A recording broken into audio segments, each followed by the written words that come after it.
There were two cases registered by Mapsa police station with respect to the same incident.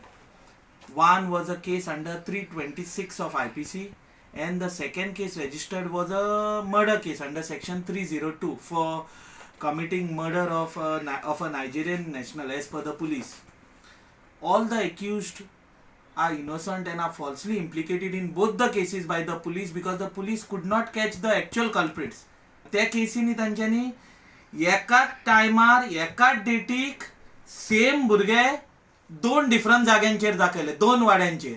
I also point out की test identification parade was done, none of them were identified. कोणाकूच identify करूंक ना. ते म्हणटा mask घालून आयले, एकल्याकूय identify करूंक ना. आय विटनस आसा पळय तांच्यांनी कोणें आयडेंटिफाय करूंक ना.